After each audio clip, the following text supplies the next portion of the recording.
les cheveux commencent à prendre en feu. La peau commence à noircir, puis il crie plus, là. Il parle plus. On voit que la brûlure est rendue à un point tellement extrême que toutes les terminaisons nerveuses, là, il y en a plus. Il y en a plus, puis c'est là qu'ils tombent de dos. Puis je les ai prévus.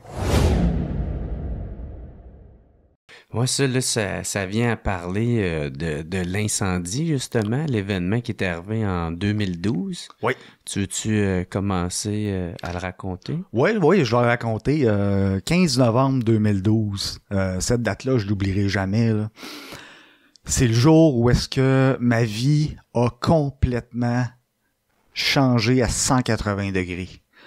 Un beau 180 degrés bien net, là, fait avec un équerre. Mm-hmm. On travaille de nuit.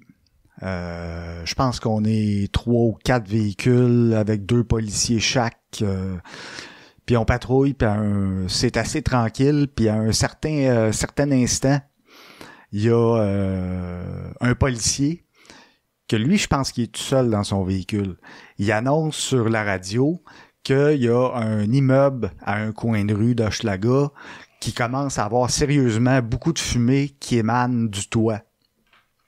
Fait que tous les policiers, je pense qu'on était tous disponibles à ce moment-là. Fait qu'on s'en va tous pour aller. Là, il va y avoir une scène de la sécurité à faire. Si c'est un incendie, là, il va y avoir du monde, les pompiers, tout. Fait qu'on on arrive là, on met le char pour bloquer une rue. Fait que moi, je prends mon véhicule, je le laisse tout seul, le véhicule, sur une rue. Je me rapproche du building. Les autres policiers font les autres rues un petit peu plus loin. Fait qu'on est en train de commencer notre scène comme du monde. Juste d'où est-ce que je suis sur le côté du building. Puis ça, il y avait un commerce dans le bas, c'était un bar. Donc, tout est vitré, puis la porte d'entrée est vitrée. Mais au-dessus, il y a 2 étages de logement. Des petits logements style 1,5, 2,5, là. Pas des condos, là. Mm-hmm. Vieux building en bois très sec. Fait que, on le sait, c'est le genre d'incendie qui va doubler et doubler et doubler rapidement. Ouais, qui va prendre rapidement en feu. Mais là, il y a 3 fenêtres qui ouvrent simultanément sur le même côté du building où est-ce que je suis. Une dame, un homme, puis un autre homme. Puis là, je vois la boucane qui sort, là, mais elle sort comme si elle se fait pitcher, là. Elle cherchait. L'incendie cherchait de l'air. Puis là, avec les fenêtres ouvertes, elle en a eu de l'air. Mais c'est parce qu'il y avait des humains qui cherchaient de l'air aussi, là. Ceux qui n'ont pas réussi à s'en aller, là. Parce que là, sur les trottoirs et à proximité, il y a beaucoup de monde. Il y a beaucoup de monde dans des couvertes en aluminium qu'on lui a données pour pas qu'il y ait froid. Tu sais, c'est quand même le 15 novembre. Mm-hmm. Puis on attend toujours les pompiers avec l'autobus des pompiers pour les survivants. Là, ceux les sinistrés. Les sinistrés. Puis là, je les vois, puis j'entends crier. Mais j'entends pas crier comme dans des films où est-ce qu'on voit des incendies puis des gens qui sont dans les fenêtres en criant à Dieu, par exemple, venez m'aider, quelqu'un, sauvez-moi, je ne veux pas mourir. C'est pas ça le discours. Le discours, c'est que les personnes, en fait, la dame qui est la plus proche me pointe carrément parce que je suis proche du building. Elle dit, toi, viens nous chercher, la porte est de l'autre côté, monte, viens nous chercher, on n'est plus capable de respirer. Là, je suis investi d'une mission. Je te l'ai dit, j'ai commencé à 12 ans d'un système militaire avec les cadets. J'ai poursuivi pendant des années dans le système militaire avec la réserve. Ensuite, ça a été la police, un système paramilitaire où on était investi de missions tout le temps. Moi, quand elle me dit ça, j'ai une mission, je vais réussir ma mission. Puis j'ai comme valeur, puis ça, je vais y revenir sur les valeurs, de ne pas laisser quelqu'un derrière. Puis j'imagine ça se passe très vite, là, aussi. C'est une fraction de seconde. Ouais. Moi, dans ma tête, c'est très lent, par exemple. Ouais. Là. C'est tout est au ralenti. Fait que j'ai plus aucune conscience du temps en partant. Fait que je m'en vais l'autre côté en avant du building où est-ce qu'il y a la porte d'entrée qui est vitrée. Puis en regardant la porte, je vois le feu l'autre bord. Mais le feu est lent. Puis il est latent, là. Tu sais, il est pas, il brûle pas comme un feu de bois, là, dehors ou dans un poêle à bois, là. c'est juste des couleurs qui se promènent. Fait que j'arrive, puis je me dis ça en même temps que j'arrive pour mettre la main sur la poignée pour l'ouvrir. Puis il y a un policier, je le nommerai pas, mais lui, il sait, j'ai déjà contacté, il m'a sauvé la vie. Il était un peu plus loin, puis il s'est adonné à regarder que je faisais là. Puis quand il a vu que j'allais ouvrir la porte, il s'est mis à me crier après, là, mais comme du poisson pourri. Là. Je répéterai pas mot pour mot, là, parce que je vais faire redescendre une coupe de seins sur la terre. Là. Mais Chris, mon tabarnak, touche pas à ça.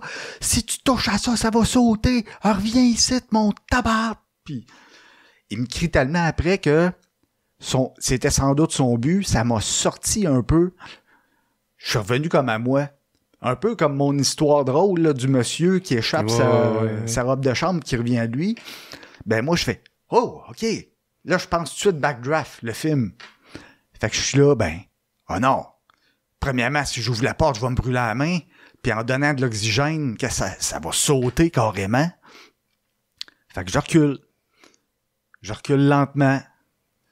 Je retourne où est-ce que j'étais. Mais en reculant, je vois à côté de la porte un bidon d'essence. Là, je ressens, comme j'ai jamais ressenti, de la haine contre l'être humain. Pas une personne en particulier, parce que je sais pas c'est qui, là, mais contre l'être humain d'être capable. Parce que je suis convaincu que ce bidon d'essence-là, il est pas là pour rien. Ouais. Fait que là, ça se mélange, là. Je suis figé. Je regarde mes personnes en haut. Je me sens mal. Je suis rempli de haine, de colère. Je ne sais plus quoi faire. J'ai des gens qui viennent me parler, qui me disent « Hey, je trouve plus ma mère, je ne sais pas si elle est sortie. » Les gens qui pleurent, qui viennent me voir. Je suis à peine capable de lui parler. Je suis dans un état second. Puis c'est là que je me suis rendu compte. Je me suis rendu compte des choses très vite. Ma santé mentale est en train de prendre un méchant coup parce que je me sentais voler au-dessus de mon corps. Je sentais que mon corps était une machine puis que je la dirigeais à partir d'ici. J'étais pas capable de répondre aux pauvres personnes qui venaient me voir. Et où une telle, et où une telle. Là, des fois, je pointais l'autobus. Puis eux autres, c'est quoi? Ils ont pas voulu sauter, tu sais, parce que c'est 2-3 étages pas si haut, là. Ben, le temps que j'aille en avant pour la porte puis que je revienne, j'ai su qu'il y en a un monsieur, là, la dernière fenêtre, qui avait sauté. Ah ouais. Mais quand il a sauté, il était déjà grand brûlé. Ah, tabarnak. OK, fait c'est ça, c'est une question de secondes, là. Ouais, puis grand brûlé, là, un corps de grand brûlé qui vient juste de vivre ça, c'est pas comme rôtir un poulet, là, c'est la peau tombe. Ouais, c'est des lambeaux. Là. C'est ça, fait que lui, couverture d'aluminium sur lui, fait que ils ont trouvé un endroit safe en attendant de le mettre dans l'ambulance. Mais les deux personnes qui restent, une femme et un homme, eux ont pas sauté. Si je me trompe pas, ils étaient plus gras, plus vieux, peut-être moins habiles. Ouais. Mais là, la boucane qui lui rafalait sa tête, là, puis qui sortait, là, c'est devenu du feu. Tout d'un coup, là, je regardais ça, puis là, OK, le feu, il lui rafale dans le dos. Puis ça s'en va de même. Les cheveux commencent à prendre en feu.